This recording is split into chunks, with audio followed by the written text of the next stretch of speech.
அன்பு தமிழ் நெஞ்சங்களுக்கு ஆஸ்ட்ரோ தமிழ் மகளின் இனிய வணக்கங்கள். இன்றைய பதிவில் மிதுன ராசியில் பிறந்த நண்பர்களே, இந்த உலகத்தில் வாழக்கூடிய எல்லா உயிரினங்களுமே ஒன்றை அடித்து உணவாக மற்றொரு உயிரினம் வாழ்ந்து கொண்டு தாங்க இருக்கும்.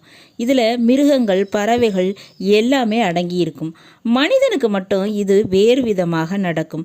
ஒரு மனிதனுடைய லாபம் மற்றவனுக்கு நஷ்டமாக இருக்கும். ஒரு மனிதன் லாபம் அடையணும்னா சிலர் நஷ்டம் அடையணும்.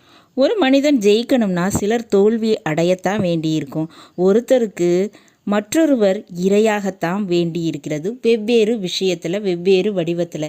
எப்படி இருந்தாலும் மான் புலி வேட்டை என்பது இந்த மனிதர்கள் மத்தியிலும் நடந்து கொண்டு தாங்க இருக்குது.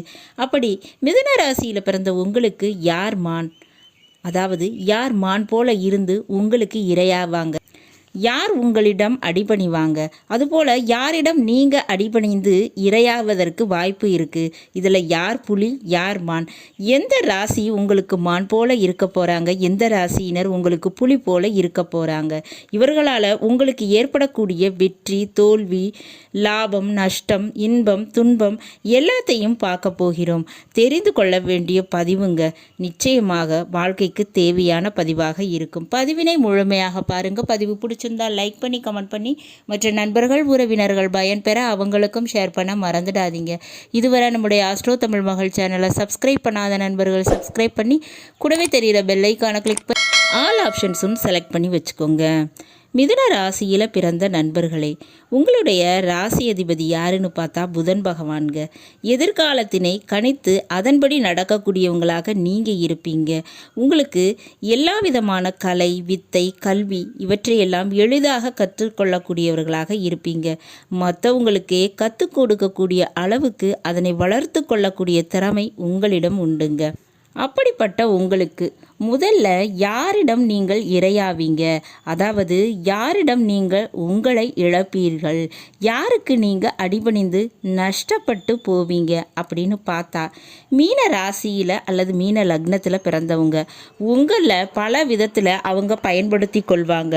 உங்கள் பணம், காசு, சொத்து, பொருட்களை அவர்கள் அனுபவித்து கொள்வதற்கு வாய்ப்பு இருக்குங்க. நீங்கள் மான் மாதிரியும் அவங்க புலி மாதிரியும் இருப்பாங்க. அவங்கக்கிட்ட பல நேரத்தில் நீங்கள் இரையாகி விடுவீங்க. அடுத்தபடியாக பார்த்தோம்னா இந்த விருச்சக ராசி, விருச்சக லக்னம் இதில் பிறந்தவங்க மற்றும் மகர ராசி அல்லது மகர லக்னத்தில் பிறந்தவங்க. இவங்க எல்லாருமே உங்களை புலி மாதிரி உங்களை வேட்டையாட காத்து கொண்டு இருக்கிறவங்க. ஏதேனும் ஒரு வழியில் பணம், காசு, சொத்து, நகை, ஏன் உங்கள் நேரத்தை, உங்கள் திறமையை என ஏதாவது ஒரு வழியில் உங்களை வேட்டையாடி விடுவாங்க. இவர்களிடம் நீங்கள் அடிபணிந்து போவீங்க.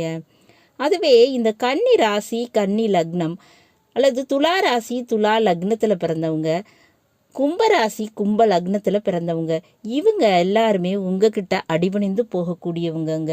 அவங்களுடைய பணம், காசு, பொருள், நகை முதலியவற்றை நீங்கள் அனுபவிக்க வேண்டி இருக்கும். இவங்களுக்கு நீங்கள் புலியாக இருக்கும் வாய்ப்பு இருக்குது. இவர்கள் மூலமாக வெற்றி, அதிர்ஷ்டம், யோகம், லாபத்தினை நீங்கள் பெறுவது உறுதிங்க. இப்படி இருக்கிறவங்கள நீங்கள் யூஸ் பண்ணிக்கோங்க.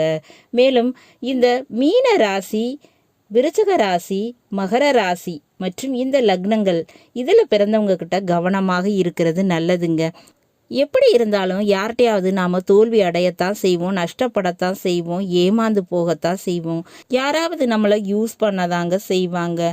அதுவும் நடக்கத்தாங்க செய்யும். அப்படி மிதுன ராசியில் பிறந்த நீங்கள் உங்கள் வாழ்க்கையில் மிகப்பெரிய ஏமாற்றம், வலி, தாங்க முடியாத அளவு துரோகம் என அனைத்தையும் ஏற்படாமல் இருக்கணும் அப்படின்னு நினச்சா என்ன செய்யணும்? மிதுன ராசியில் பிறந்த நீங்கள் ஸ்ரீதேவி பூதேவி சமேத மகாவிஷ்ணு அதாவது பெருமாளை அவருடைய ஆலயங்களுக்கு சென்று வழிபாடு செய்கிறது நல்லதுங்க. பூஜைக்கு கொடுக்கறது, அபிஷேகம் செய்வது, இந்த விஷயங்களை ஏற்படுத்தி கொள்ளுங்க. ரொம்பவே நல்லதுங்க. அதிலும் சங்குப்பூ வைத்து அர்ச்சனை செய்தால் ரொம்பவே நல்லது. இதனை நீங்கள் ஃபாலோ பண்ணிக்கோங்க. உங்கள் வாழ்க்கையில் இன்பம் இருக்கும், ஏமாற்றம் இருக்காது. நல்லது நண்பர்களே, இன்றைய பதிவு உங்களுக்கு பிடிச்சிருக்கும்னு நினைக்கிறேன். பிடிச்சிருந்தா லைக் பண்ணி கமெண்ட் பண்ணி மற்ற நண்பர்கள் உறவினர்கள் பயன்பெற அவங்களுக்கும் ஷேர் பண்ண மறந்துடாதீங்க. இதுவரை நம்முடைய ஆஸ்ட்ரோ தமிழ் மகள் சேனலை சப்ஸ்கிரைப் பண்ணாத நண்பர்கள் சப்ஸ்கிரைப் பண்ணி கூடவே தெரிகிற பெல்லைக்கான கிளிக் பண்ணி ஆல் ஆப்ஷன்ஸும் செலக்ட் பண்ணி வச்சுக்கோங்க. மீண்டும் நல்லதொரு வாய்ப்பினில் உங்கள் அனைவரையும் சந்திக்கிறேன். அதுவரை ஆஸ்ட்ரோ தமிழ் மகளின் அன்பு கலந்த வணக்கங்கள். நன்றி.